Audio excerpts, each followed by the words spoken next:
One thing people ask me all the time is how I make my podcast merch, and I always send them over to Printful. In fact, I've officially partnered with them because they do such an incredible job. Seriously, you guys, they are such a game changer. It's so easy, I could do it. Printful is a print-on-demand site where you design your merch exactly the way you want it, and they create it for you when someone clicks that purchase button. So you're not stuck storing boxes upon boxes of shirts, hats, stickers, or random inventory in your house. The best part is that you can link your Printful creations directly to your very own website. I just design what I want and they take care of the rest. They print it, pack it, and ship it for me. And you can set your own prices. And the merch options, endless. The limit does not exist. We're talking everything from cozy sweaters to phone cases and even adorable pet accessories for your furry little friends. They'll love it. So if you've ever wanted to start a side hustle or just bring a creative idea to life and slap it on a t-shirt or a good old dad hat, this is hands down the easiest way to do it without the stress.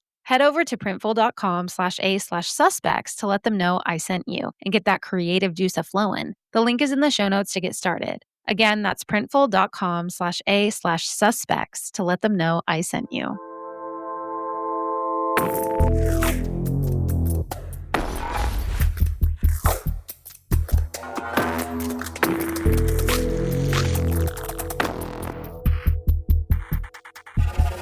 Hello, everybody, and welcome back. This is Suspects and Spirits, and I'm your host, Taylor Seraphin. Oh boy, you guys. Oh boy. We are covering a crazy case today. A lot of you probably know this one. It's an Arizona case, so I had to cover it. I've been wanting to cover this, and it's been requested quite a bit. And we're going to be getting into some of the most ridiculous things that happened during this trial, as well as the crime itself. So just buckle up. It's going to get wild. Before we begin, though, you guys probably saw, but if you didn't, there was no Booze Clues episode last week. Some of you DM me asking if it was a mistake, a glitch, or like it didn't publish, or if I was alive, which is really sweet of you. Thank you. Yes, I'm alive. So, okay.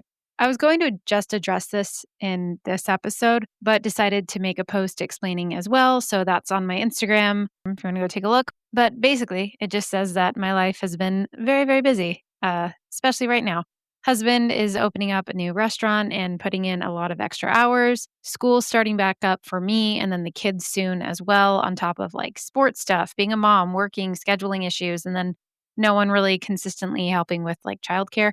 I had to postpone Booze Clues for this month. And then I realized, I was like, I should probably spread them out a little bit more to allow myself some grace. So from now on, due to just life, Booze Clues will now be the last Friday of every other month. So not monthly anymore. Next one will be in August, then October, December, and so on. You get it. You can count. If I decide to go back to monthly, I will absolutely let you guys know. But right now, just for my sanity, I had to switch it up a bit. So I apologize that this is like super bummer news. But I got to do what I got to do. Most of you guys are really awesome, though, and you're understanding. So thank you for your support and keep sending in your stories because I will still need stories to read. Okay, send them my way.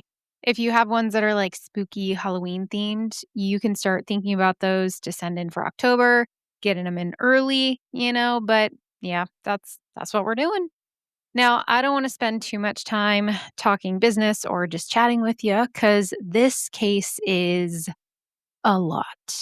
It's a lot. We got a lot to cover, and we will be covering this in 2 parts, most likely, maybe 3 if I need to, but I'm really aiming to just do 2 parts. So, with that being said, hold on to something sturdy, maybe put on some pearls so that you can clutch them, because today we are covering the murder of Travis Alexander, aka the Jodi Arias case. And it is bananas.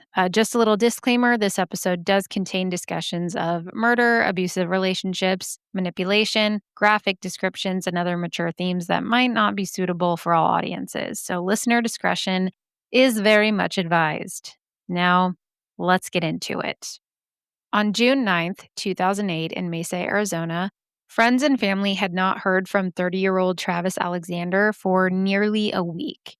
At first, his silence didn't seem all that unusual. He was constantly traveling for work, and he was supposed to be leaving for a trip to Cancun with a close friend named Mimi. Friends assumed that he'd simply gotten busy or maybe he'd already left town. But as the days passed, concern began to replace assumption. Because Mimi Hall, who Travis had planned to go to Cancun with, had been trying to reach him without any success.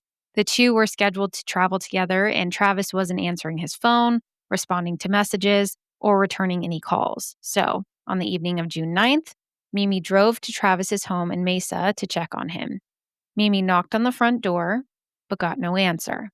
As she waited, she noticed Napoleon, Travis's dog, running loose down the stairs. She saw him through the window, which immediately struck her as odd. Travis was meticulous about his responsibilities, and with an early flight to Cancun the next morning, it didn't make sense that he'd simply disappear without making arrangements for his dog. So, very concerned, Mimi left to gather two friends, Michelle Lowry and Dallin Forrest, to come help before returning to the house. This time, upon returning, the two friends remembered that they had Travis's garage code, and they entered through the garage using the keypad. But inside, even more didn't add up. Travis's Prius was still parked in the garage, his bicycle hadn't moved, his cell phone and laptop were still inside the house, a vacuum cleaner had been left in the middle of the floor, and there was a very foul odor that they initially assumed came from Napoleon, the dog, having an accident. It wasn't until they made their way upstairs that they realized something far more horrifying had happened. Travis's bedroom door was locked, but oddly, one of Travis's roommates was actually home. He hadn't seen Travis for several days and just thought, oh, he left for Cancun, he's gone, he's on vacation. He also said that he didn't hear the friends knocking outside on the door because he was watching a movie loudly in his room. So after the roommate realized his door was locked and the friends were concerned, he found the spare key, and everyone braced themselves as the bedroom door slowly swung open. Mimi remained near the doorway while the others stepped further inside, and immediately they saw blood everywhere. And it got worse as they continued further into the room.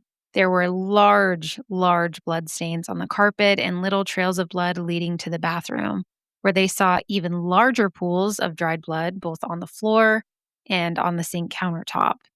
Then they looked into the shower, and curled into the fetal position was Travis Alexander. His mangled body had been repeatedly stabbed. His face was bloodied and disfigured due to a gunshot wound, and his throat had been slit from ear to ear. They were shocked and devastated, to say the least, and when Mimi saw the blood, she immediately called 911. And I actually have the 911 call here. So if that's not something you can stomach listening to, I suggest maybe skipping ahead about 30 to 45 seconds. 911 emergency. Hi, this is AJ with the Twin Bridge calling in 11428 East Queensboro. Okay, that's 11428 East Queensboro Avenue in Mesa. Yeah. Okay, what's going on? What? What's going on? A friend of ours is dead in his bedroom. We hadn't heard from him for a while. We think he's dead. His roommate just went in there and said there's lots of blood. I didn't go in, but I can give you the phone to someone who went in there. Yes, please, Steve. Hello. Hi. So what's going on? He's dead. He's in his bedroom. Okay. In the shower. Okay. How did this happen? Do you have any idea? No, we have no idea. Everyone's been wondering about him for a few days. She said that there's blood. So is it coming from his head? Did he cut his wrist? It's all over the place. You're a good friend of Travis's, correct? Yes, I am. Okay. Yeah. Has he been depressed at all? Thinking about committing suicide, anything like that? I don't think he's been thinking of committing suicide. He's been really depressed because he broke up with this girl, and he was all upset about that. But I don't think he would actually kill himself over that. Has he been threatened by anyone recently? Yes, he has. He has an ex-girlfriend that's been bothering him and following him and flashing tires and things like that. And do you know the ex-girlfriend's name? Do you know it? Yeah. What's the ex-girlfriend's name? Her name is Jodi.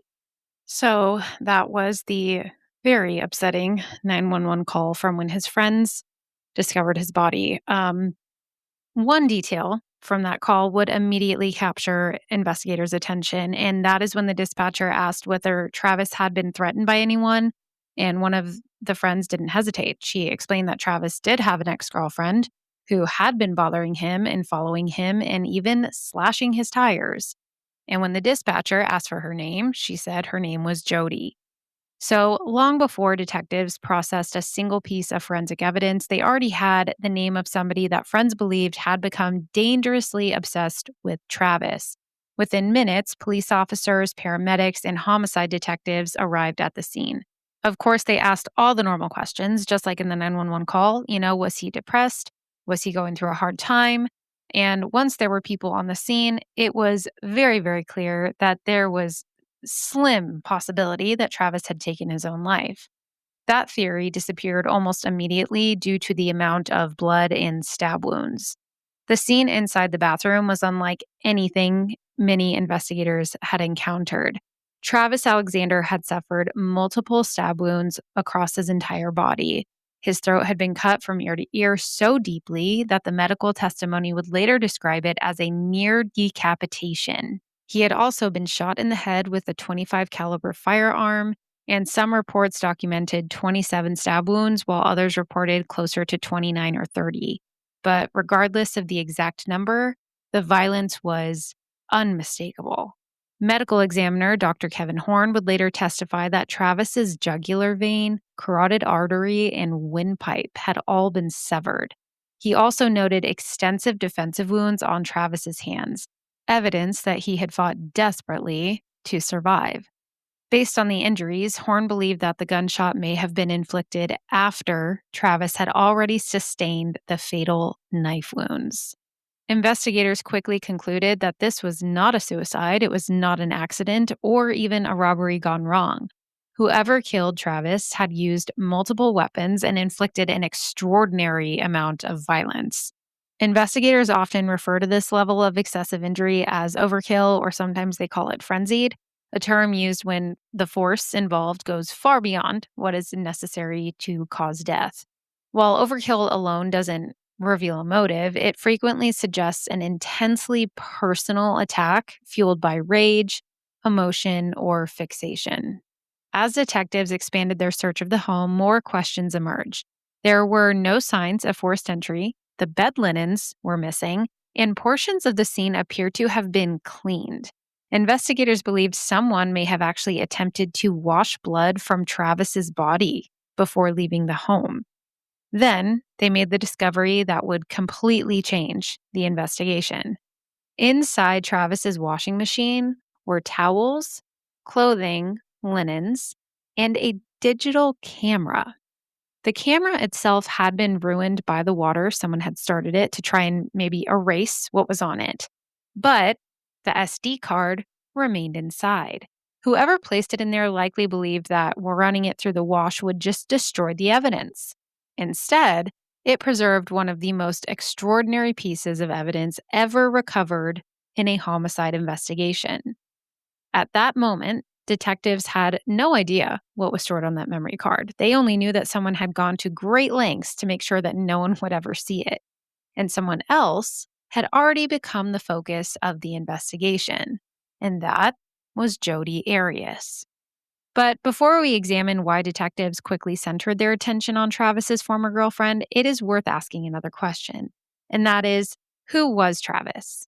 Who was Travis Alexander before he became the victim in one of the most infamous murder trials in modern American history? To truly understand this case, you have to understand the man at the center of it. And long before the headlines, before the courtroom, and before his name became forever linked to Jodi, Travis Alexander was simply a little boy growing up in Riverside, California, trying to make sense of a childhood that was anything but easy. Travis was born on July 28, 1977, making him a Leo. He was born to parents Pamela and Gary Alexander. He was one of 7 children, and from an early age, stability was something his family really struggled to find. Unfortunately, both of his parents battled substance abuse addiction, leaving Travis and his siblings to fend for themselves far more often than children should ever have to. There was neglect and abuse, and he would later recall memories of his mother sleeping for days at a time while the children searched the kitchen for anything that they could eat. A lot of the time, this was spoiled food or canned soup, or there was just nothing. It was a very sad situation. So, when Travis was around 10 years old, he and his siblings were actually sent to live with their paternal grandmother. In many ways, it became a turning point in his life. His grandmother was a devoted member of the Church of Jesus Christ of the Latter-day Saints, and under her guidance, Travis embraced the Mormon faith wholeheartedly. It wasn't something he halfway committed to. His friends described him as somebody who fully immersed himself into scripture. He attended church faithfully, and he genuinely believed in becoming the best version of himself. After graduating from high school, he spent 2 years serving on his church mission in Denver, Colorado, an experience that only strengthened his faith and shaped the person that he hoped to become.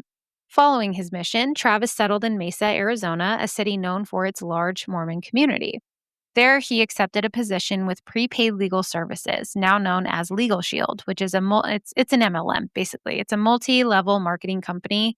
Think like Young Living, LuLaRoe, that kind of thing. They were very popular in the early 2000s, and this was a company that was particularly popular within the Mormon community. Now, whether you love an MLM or you can't stand it, there is no denying that some people truly excel in that field, and Travis was one of them. He really excelled at sales. He had an outgoing personality, a gift for connecting with people, and an infectious optimism that made others want to listen to him. So it wasn't too surprising to everybody when before long he wasn't just selling legal memberships, he was traveling around the country and even became a motivational speaker, encouraging others to chase success with the same enthusiasm that seemed to come naturally to him. And by the age of 29, Travis had built a life that many people his age were still working toward. He owned his own home, he rented out extra rooms to his friends, he had a successful career, and surrounded himself with a large circle of people who genuinely enjoyed being around him. He had really good company. Friends consistently described him as charismatic, generous, funny, and deeply loyal. Everyone said he did not have a mean bone in his body, and he was one of the kindest people you will ever meet.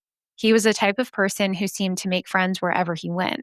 Even years after his death, those closest to him remember how effortlessly he could make someone feel welcome or just lift the mood in a room. Like anyone, though, Travis wasn't without struggles and contradictions. None of us are perfect. And while his faith strongly taught that sexual intimacy belonged within a marriage, a belief that he did value, this was also something that he struggled with. Travis had a hard time living up to that standard. And I would argue that it's hard for most people, right? Simply because it's human nature.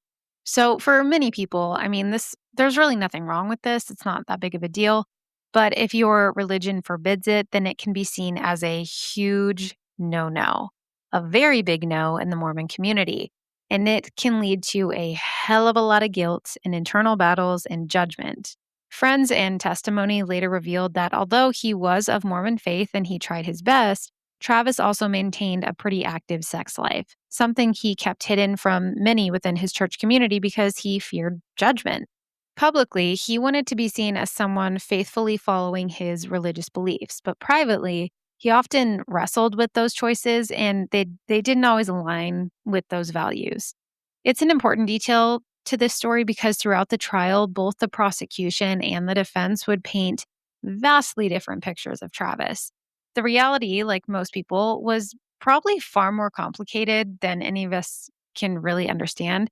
He was neither a flawless saint nor the monster that he would later be portrayed as in court. He was just a human being with strengths and flaws and aspirations and internal conflicts, like the vast majority of humans. Nobody's perfect. And those who knew Travis best believed that he was looking forward to the future. He wanted a family. He wanted to find someone who shared his faith, someone who he could build a life with, who shared his values. Friends said that he often talked about marriage and children, and even though he was really outgoing and flirtatious, he just hadn't found the right girl yet. But he seemed genuinely hopeful that the right person was still out there. And eventually, he did find someone that he saw a future with. But unfortunately, as we know, that future was cut short. In September of 2006, Travis attended a prepaid legal services convention in Las Vegas. These conferences brought together sales representatives from across the country for networking events, motivational speakers, and training sessions designed to really energize the employees before sending them back into the field. And it was there, during one of the convention banquets, that Travis Alexander met a woman from California named Jodi Arias. Now, at this time, Travis wasn't actively searching for the woman of his dreams. He was just going to a work conference. And to everyone around him, this seemed like another business trip, another networking opportunity. But for Jodi Arias, however, that convention would become the beginning of an obsession. So, who was Jodi exactly? Jodi Ann Arias was born on July 9th, 1980, in Salinas, California. So, she was a Cancer, and her parents were William and Sandra Arias. Unlike Travis, whose difficult childhood would become very well documented, Jodi's early life appeared, at least from the outside, relatively stable. She was the oldest of 3 children, and her family lived what many would describe as a typical middle class life. Her father owned a restaurant, her parents practiced Christianity, and there was no widely documented traumatic events during her childhood that investigators could independently verify. Or at least that's what most news outlets reported. But as it turns out, Jodi was actually a pretty difficult child, come to find out. And years later, Jodi herself would paint a very different picture of her upbringing. Jodi claimed that beginning around the age of 7, she endured years of severe physical abuse at the hands of her parents. According to Jodi, she was routinely beaten with belts and wooden spoons. She claimed that her father would beat and whip them hard, leaving welts and bruises, while her mother carried around a wooden spoon wherever they went so that if she acted up, she could beat her with it, which, if that is true, is awful. That is fucking terrible. I just have to say that, there's no excuse for beating your child. However, her parents have consistently denied those allegations, as well as many of the claims that she would later make about her upbringing. And because those accusations were never substantiated, it is really important to distinguish them as allegations rather than established fact. And that distinction would become a reoccurring theme throughout this entire case because many of Jodi's most serious claims would later face significant scrutiny. Because if you guys don't know Jodi Arias, she is a fucking liar, a pathological liar. I really don't know how else to word that. She admits to lying about a lot of things, and apparently, as a child, she lied constantly. Now, even though she was a liar, Jodi was also very intelligent. She performed really well in school during her younger years, but things began to change as she entered adolescence. Her parents described an increasingly rebellious teenager who frequently clashed with authority, which, okay, that's pretty normal. Teens are going to push the boundaries. And one incident of that boundary pushing was when Jodi was hiding marijuana inside the home. And when her parents discovered it, they ended up searching her room and they found that Jodi was also growing her own marijuana plant. And she was 12 when she did this. So much, much younger, I would say, than many of us who tried anything. That's super fucking young, dude. But aside from this, Jodi wrote extensively in her diary about feeling violated and betrayed. At one point, her parents even contacted law enforcement because they were struggling to manage her behavior. She was constantly acting out. But then the family decided to move, and things got even worse. So during her high school years, the family moved to a super small town in California, and Jodi reportedly had a difficult time adjusting. She wrote about feeling isolated, misunderstood, and out of place. Her father would later describe dramatic mood swings, saying that there were times where she could appear perfectly happy one moment before suddenly erupting into anger the next. And this is more than just regular, teenage hormones. He also claimed that she rarely accepted responsibility for her own actions and frequently directed harsh verbal abuse toward her mother. Those observations came from her father and represent his perspective, but they would later take on a renewed significance as people attempted to understand Jodi's behavior as an adult. Some observers, including mental health professionals, commented publicly after this case, along with, members of the public, because we all have opinions. But those mental health professionals have speculated that certain aspects of Jodi's behavior resemble traits associated with borderline personality disorder, or BPD. It's important to emphasize that Jodi has never been publicly diagnosed with borderline personality disorder that we know of, and it's impossible to diagnose someone based solely on public information or courtroom footage. That being said, BPD is generally characterized by patterns such as intense fear of abandonment, unstable interpersonal relationships, impulsive behavior, rapidly shifting emotions, identity disturbance, and desperate efforts to avoid real or perceived rejection, as well as difficulty with taking accountability. People with BPD tend to split, and when splitting, that's basically categorized as black and white thinking. Things are either all bad or they're all good. BPD tends to overlap with NPD, so there can be aspects of love bombing and obsessive behavior mixed with manipulation. And as the story unfolds, you'll hear about behaviors that some people believe reflect those traits. Whether those behaviors stem from a personality disorder, another mental health condition, or something else entirely remains unknown. We may never know. And I would just like to say, I'd like to point out, I know people personally with BPD who go to therapy and they learn to manage their emotions and they get the right medication and it really helps them. Not everyone with BPD or NPD or even ASPD are going to hurt someone. Those are generalizations. They're assumptions that do not help the stigma surrounding mental health.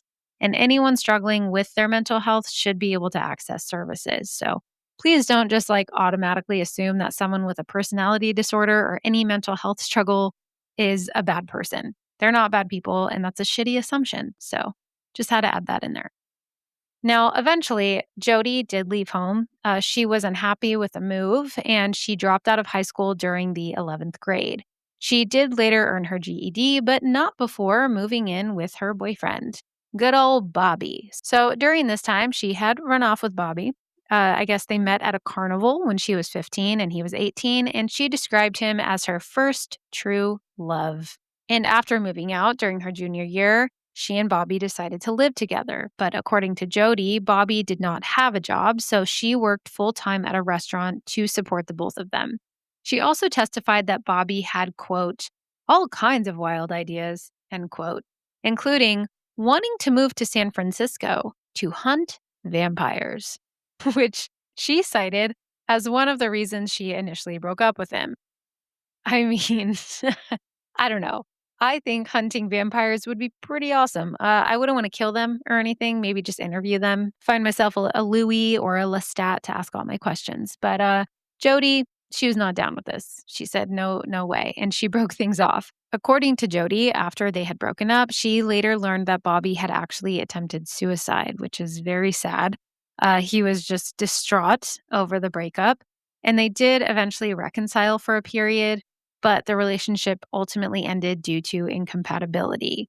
Many, though, have speculated due to the timeline of events that it wasn't necessarily due to incompatibility and more to do with another love interest that she was working with. So Jodi was with Bobby from 2000 to 2001, and in 2001, she began working at the Ventana Inn and Spa in Carmel, California, because remember, she was the only one working to support the two of them.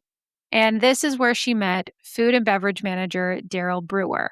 And Daryl is actually important to this story later on, so just keep that name locked away. But Daryl, he was her manager. So she thought he was cute, but they couldn't quite date, which meant that shortly after 2002, when changes at work eliminated the supervisor-subordinate issue, Jodi and Daryl began dating.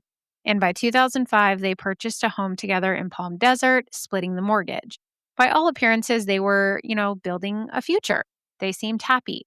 But finances became increasingly strained. And while their relationship was beginning to deteriorate, Jodi actually accepted another job, a position selling prepaid legal services, the very same company where Travis Alexander had built his career. So from the spring through the fall of 2006, the relationship between Daryl and Jodi was, like I said, not doing great. It was falling apart. Daryl testified that Jodi's personality seemed to change around this time, But he also mentions that it could have had something to do with the fact that Daryl was already a father and he didn't want any more children. This was a non-negotiable for Jodi, so they just parted ways and they actually ended on pretty good terms. They even remained friends. So clearly, she was handling it very well. She had probably already moved on because by September of 2006, when at a company convention in Las Vegas, surrounded by thousands of fellow sales representatives, Jodi met Travis Alexander during one of the conference banquets. Friends who were there would later describe an immediate connection between them. It was instant fireworks. What began as a flirtation quickly evolved into a whirlwind romance, which is never good. The two spent weeks traveling together across the country for work, speaking on the phone daily, exchanging countless emails, and engaging in an intensely physical relationship. Distance didn't seem to weaken their connection. If anything, it just intensified it. To Travis, Jodi seemed to possess many of the qualities that he wanted in a partner. He spoke very highly of her to his friends and even wrote at one point that any man would be lucky to marry her. But there was an obstacle. See, Travis had always imagined building a future with someone who shared his faith. But rather than seeing that as a deal breaker, Jodi stepped up to the plate. She embraced that challenge. She began attending church, studying Mormon teachings, and on November 26, 2006, she was baptized into the Church of Jesus Christ of Latter-day Saints, with Travis performing the baptism himself. It was a deeply personal moment, and to Travis, felt like another sign that this relationship was headed toward marriage. I would like to point out, though, that she did this after only 2 months of knowing this man. I mean, listen, guys, I know everyone moves at their own pace. Every relationship is different, and I am not a relationship expert, but that seems fast. I don't know if I'd be willing to take on a whole new life and religion for someone after barely 60 days of knowing them. But hey, I mean, sometimes it works out when you know you know. In this case, though, unfortunately, it was just one of the many red flags.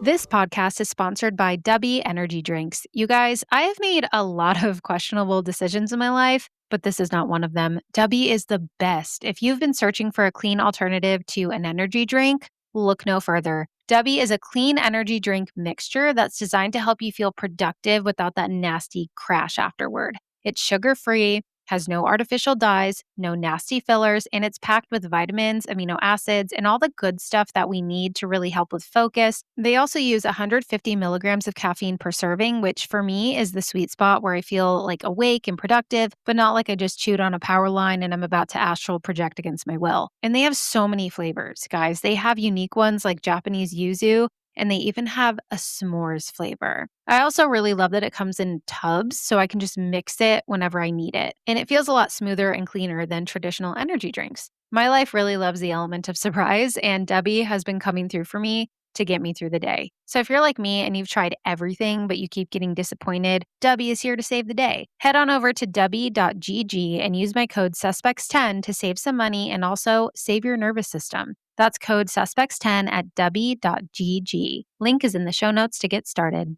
I don't know about you guys, but I am such a bookworm. I love a rainy day and getting cozy with a new book. I even love the smell of books. And of course, mystery or thrillers are my go-to, but finding the time to sit down and actually read them, that's the real mystery. So as much as I love the feel and smell of a good page turner, I also love Audible. You can listen to thousands of audiobooks, podcasts, and originals while doing literally anything. And the best part, your entire library goes with you. True crime, paranormal deep dives, thrillers, memoirs, whatever your brain may be craving, Audible probably has it. Start listening today by grabbing your free Audible trial through the link in my show notes. With an Audible membership, you get 1 credit every month to download any audiobook you want to keep for free. Plus, unlimited listening to thousands of podcasts and Audible originals with Audible Standard. So whether you're driving, cleaning, walking the dog, cooking dinner, or spiraling down a late-night true crime rabbit hole again, your next story can go with you. Start a free trial today, download the Audible app, and begin listening in minutes. Just check the link in my show notes to get started. Your next obsession is waiting.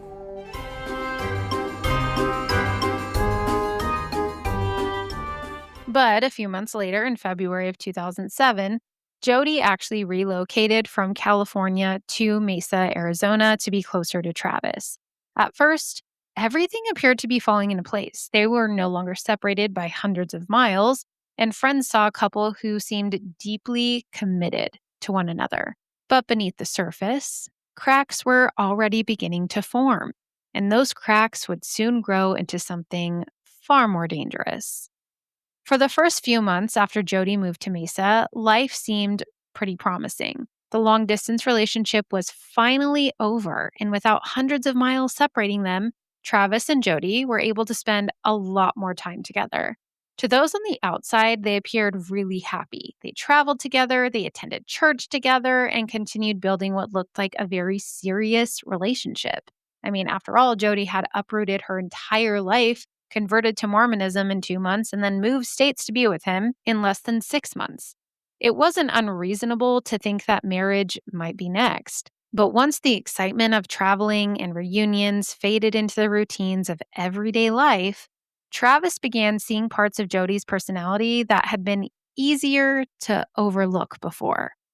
According to friends, she became increasingly possessive, controlling, and jealous. This relationship that had once felt really exciting and meant to be was beginning to feel suffocating. And Jodi, she really was doing a lot. She was doing too much.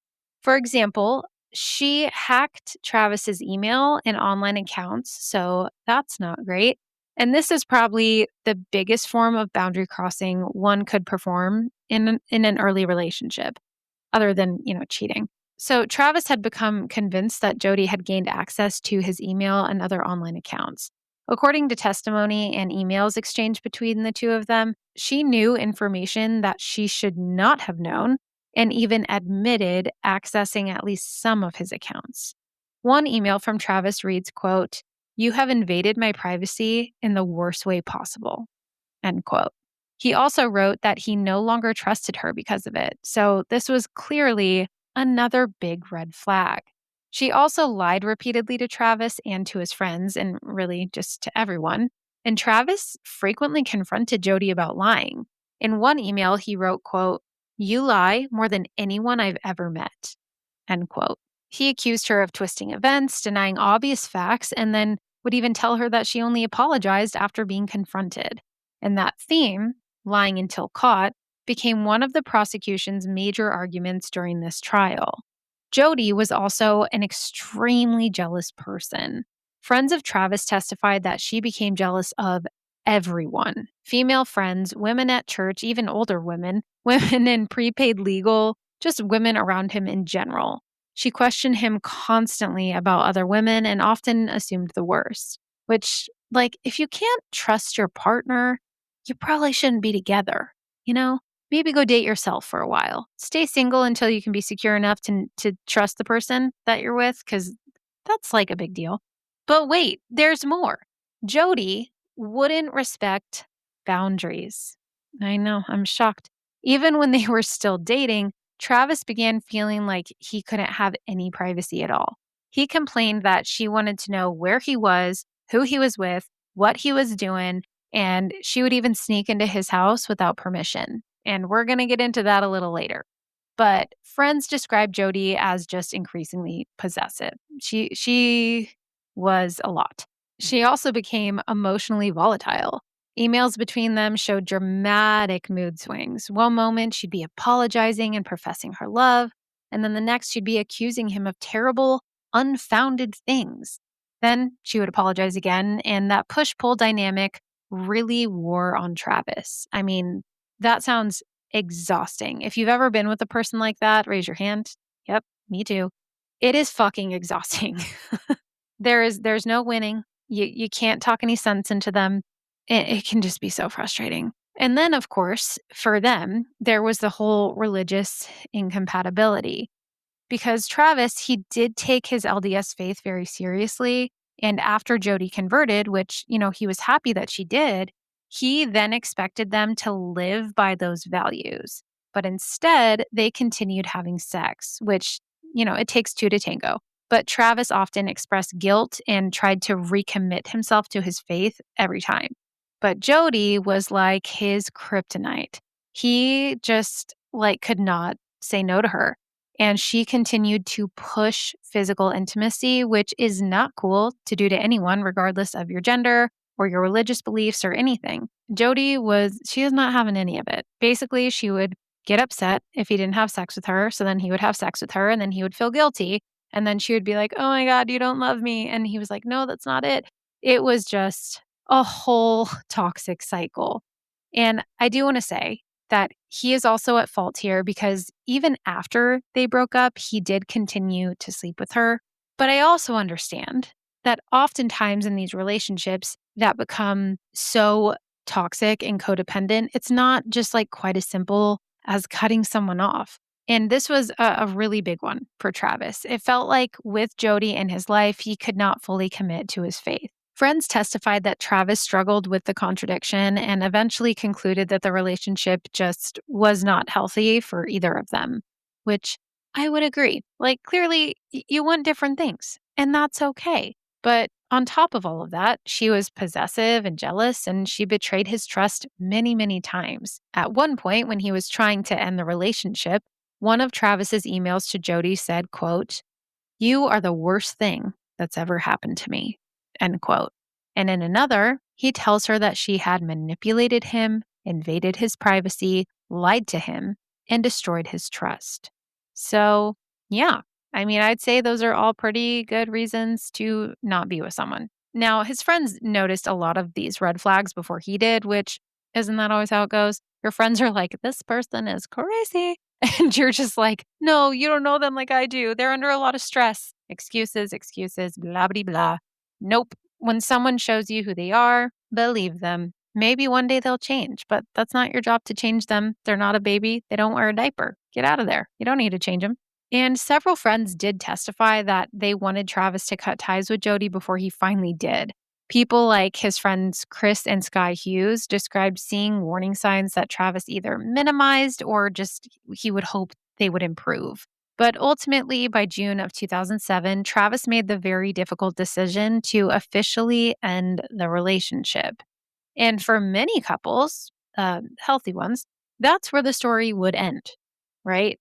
Game over. You are no longer in the running towards becoming America's Next Top Model. But for Travis and Jodi, it was only the beginning.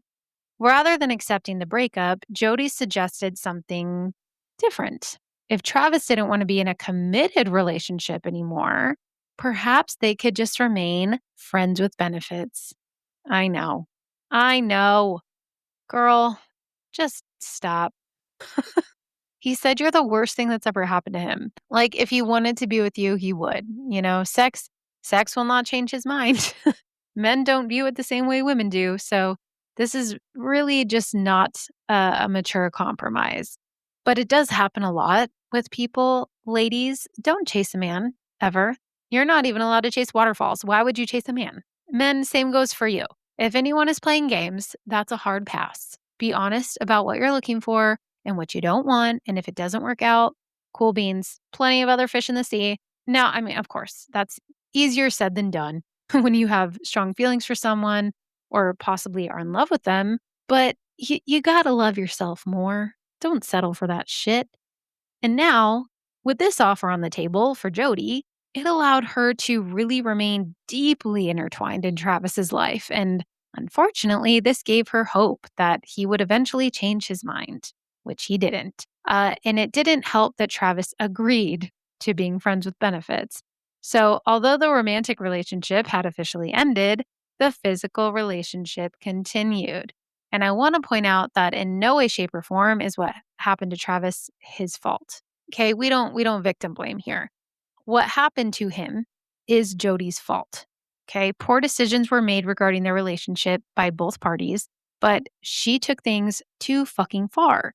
And I'm sure that this arrangement blurred emotional boundaries for both of them.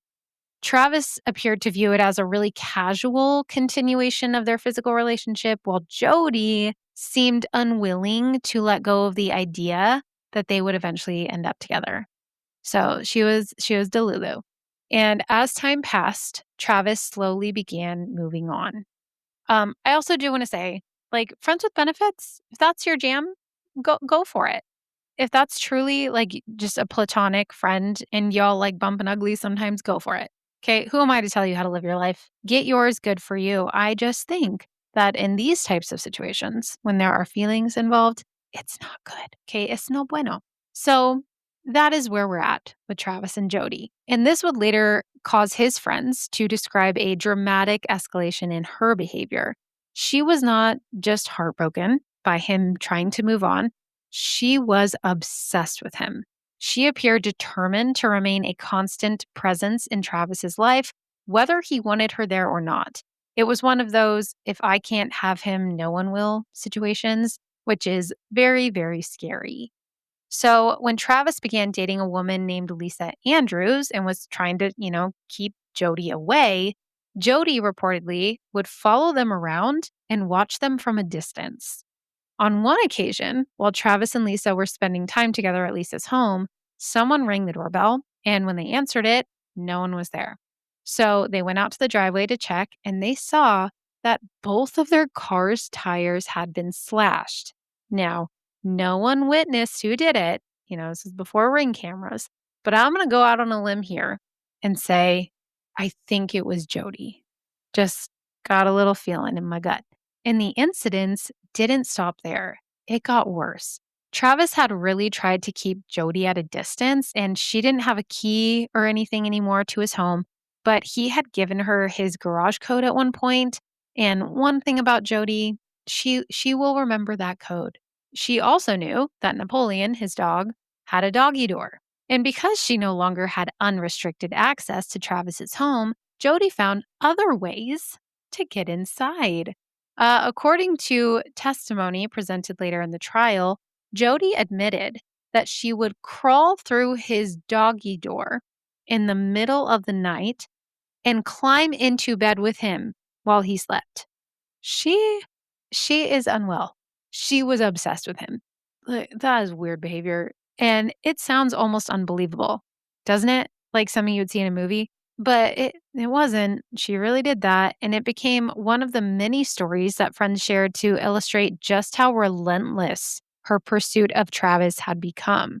Now, I do need to point out that sometimes when she would sneak into Travis's bed at night, he would realize that she was there and didn't really kick her out or anything. They would end up having sex. I know. It's a very sticky situation. Not good, but absolutely does not excuse what she did. Jodi also reportedly sent threatening emails, not only to Travis, but to women he was dating. And I'm sorry. I feel like we brushed by that whole doggy door thing. Like, what? No. Guys, what the fuck? Anyways, I had to take a moment to process that again because that is on another level. Jodi also reportedly sent threatening emails, not only to Travis, but also to the women he was dating. Friends recalled that he increasingly confided in them about this situation. What had once seemed like just an emotionally difficult breakup and a clingy ex girlfriend was beginning to resemble something much more serious, like stalking and obsession. One conversation in particular would later haunt everyone who heard it, all of Travis's friends, because one Sunday while attending church, Travis reportedly told a friend, quote, "Don't be surprised if one of these Sundays I don't show up and you find me dead someplace," end quote. I cannot tell you guys how much that would concern me as your friend. Like, as a friend, I would shit my pants if you told me that. I would want that person far, far, fucking far away from my friend. I would find my friend a new home. I would make a police report. I would move to Mars. We would move to Mars together because no fucking way. That is a very serious thing to say. And I guess, at the time, it may have sounded like an exaggeration. You know, uh, People can be dramatic, I guess. And I mean, really, human relationships are rarely as simple as we would like them to be. And this one was no exception. The emotional attachment, physical attraction, and shared history, and hope that things might somehow improve created a really complicated dynamic that neither of them seemed to be able to fully escape. And for Jodi, this suggested that simply just remaining in Travis's life, even as a friend or an acquaintance, was no longer going to be enough. She wanted to be the only woman in his life, which is why it was so surprising when in early 2008, Jodi moved back to California to live with her grandparents in Eureka. And everyone was shocked. No one thought she would ever leave Travis alone, but this was great news because Eureka was about a 15-hour drive away from Mesa. From the outside, it seemed like this distance would finally allow both of them to just move on. Travis continued making plans for the future. He was dating other women and preparing for upcoming business trips. He believed that the worst was finally behind him. He could finally breathe and move on. Travis remained in Arizona. He was continuing to build his career, and he had actually began seeing a girl named Mimi Hall.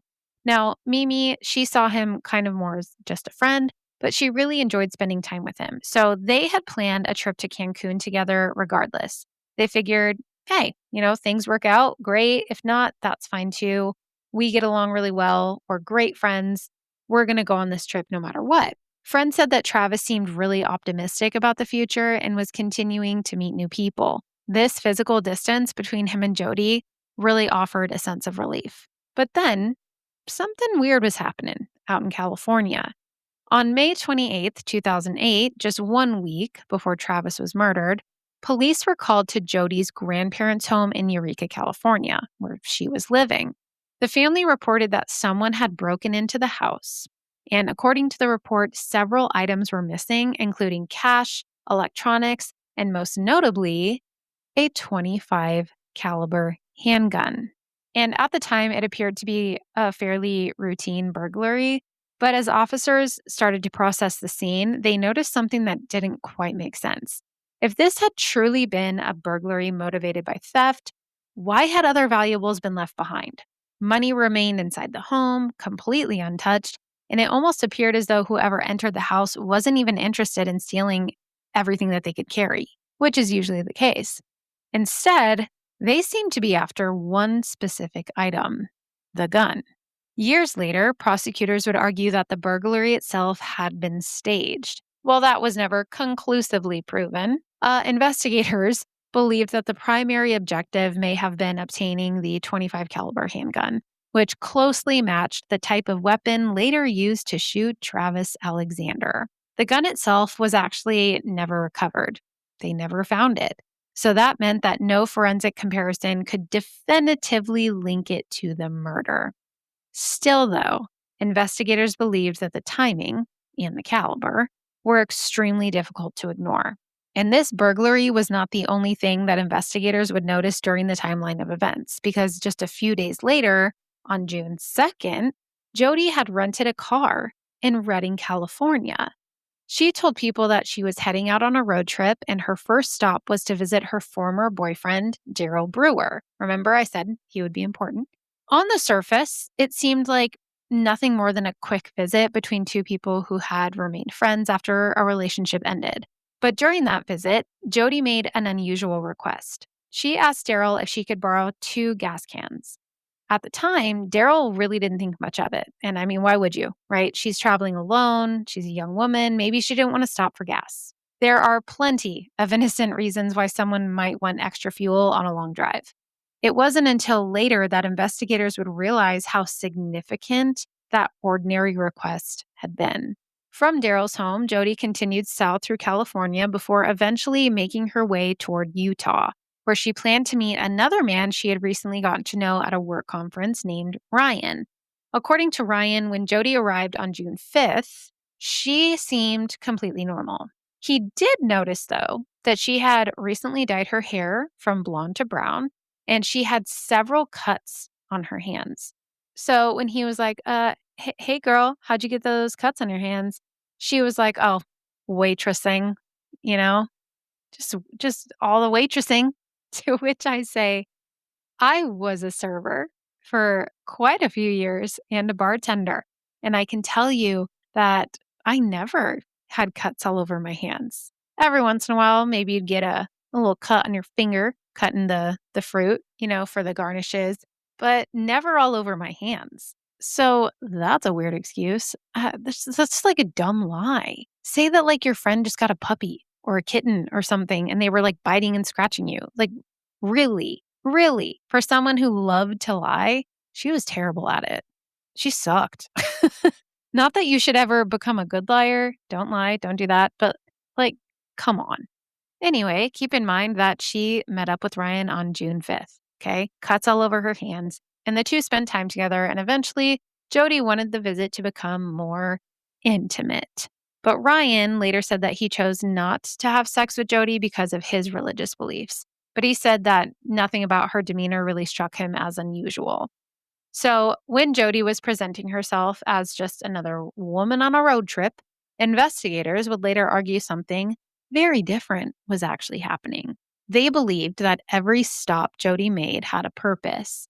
The rental car, the hair color, the borrowed gas cans, even the route she chose. Each detail, viewed individually, could easily be dismissed as coincidence, right? But altogether, prosecutors argued that they painted a much bigger picture of premeditation.